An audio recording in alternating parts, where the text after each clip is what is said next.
This morning on Daybreak, as Pedestrian Awareness Week begins, some startling numbers involving pedestrian accidents in Springfield. And with an influx of new hotels opening, we discuss what is behind the recent increase of that here in town.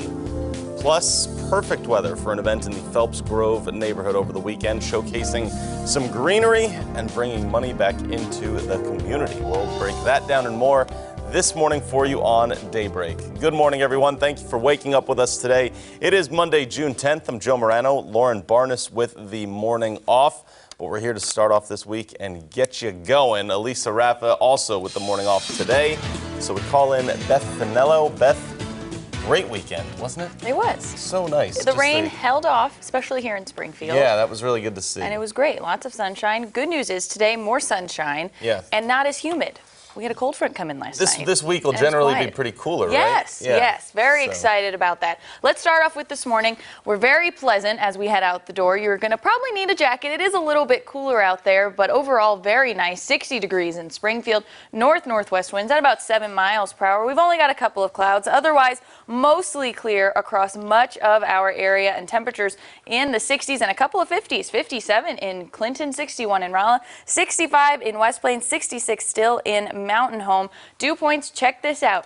In the upper 40s and lower 50s, very dry. It's very comfortable. The cold front still making its way through the Ozarks. Will continue to make its way through the rest of the morning hours. We do have some breezy conditions. 7-mile-an-hour winds in Springfield, 14 in Mountain Grove, 16 in West Plains, with some gusty winds up to 26 miles per hour. Through the rest of today, dry and comfortable, staying pleasant tomorrow. Shower chances do return on Wednesday, but we've got more sunshine Thursday and some rain chances returning for the weekend. We'll do details in just a few minutes.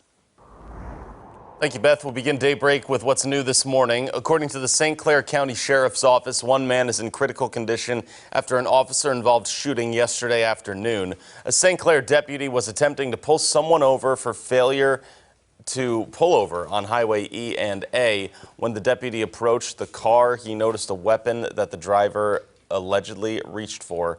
The deputy fired a shot and hit the suspect. That person was taken to a hospital in critical condition. The deputy was not hurt, and now the Missouri State Highway Patrol is looking into it.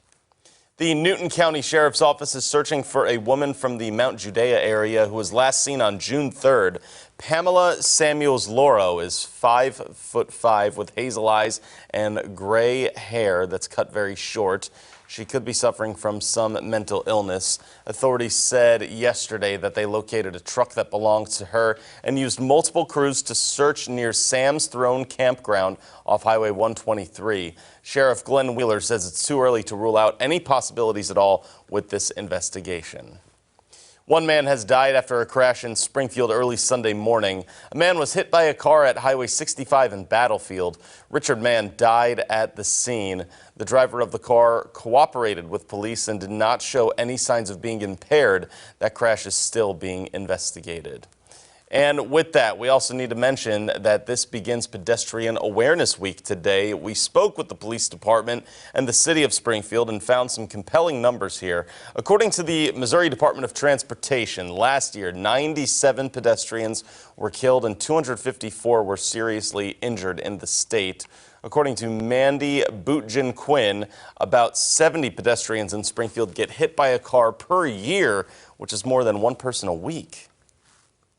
At about 50% of the pedestrian crashes are the pedestrian's fault, where they cross somewhere where they shouldn't, and 50% it's actually on the driver, where the drivers didn't yield to the pedestrian where they should have. She also says to always make sure drivers and pedestrians are more aware of the surroundings by them. Springfield's pedestrian safety program info is on our website over on ozarksfirst.com. You may have noticed a new trend in Springfield recently with more hotels that have been popping up.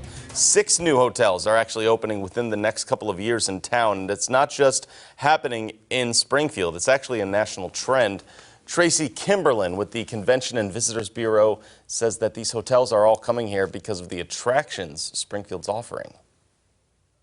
Well, since Wonders of Wildlife opened, that has jumped up the demand for hotel rooms here in Springfield, and the developers have reacted to that. very possibly overreacted to that. It's a trend that's happening all across the country. The travel industry has been doing quite well came out of the recession very well, and as a result, developers started building to accommodate that demand. A local developer says a way many of these new hotels try to stand out is to try and cater to millennials. And the weather has been nice enough over the weekend. Yesterday, maybe you got to go out and enjoy some local gardens in Springfield. The Phelps Grove neighborhood helped that happen as the association there decided to host its Art in the Garden event. It's a chance to see local art on display along with some of the older gardens in town. The neighborhood association charges a small fee, but that actually goes back into the community. It goes into the Phelps Neighborhood Association, and then we in turn will go ahead and do things like the funding for the repair and refurbishment on the amphitheater here at the Art Museum. There's also a brand new utility vehicle that Phelps Grove Park has got that came from some of our funds as well. More than 20 homes with gardens were part of the tour, and the association has been offering this at various times, actually, for over the last 30 years. We move to some education coverage for you today. SPS is adding a new position for next school year in an effort to make more progress in closing achievement gaps. The news leader says that a chief diversity officer will be hired for the district to help improve multiple areas for students coming from lower income families and historically underrepresented groups. The officer will work to improve attendance, graduation rates, and academic performance.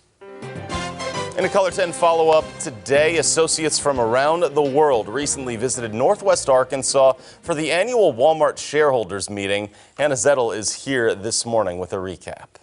That's right, Joe. It was certainly a whirlwind week for the world's largest retailer. Associates made their way to Northwest Arkansas for the annual shareholders meeting. Celebrities such as Jennifer Garner and Sofia Vergara hitting the stage at Bud Walton Arena. Presidential candidate Bernie Sanders also made his way into town to ask Walmart to raise minimum wage. CEO Doug McMillon meeting with the media after the event, talking about how the company is dealing with employee wages.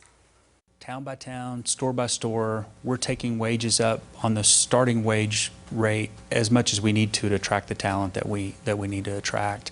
What we don't want to do is to spend all of our investment just towards a starting wage rate. We've got other things we want to invest in. We want to invest in training and education.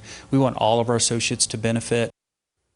McMillon also talked about possible tariff increases with Mexico, adding Walmart will try to keep prices as low as possible on avocados and tomatoes and other items from the country.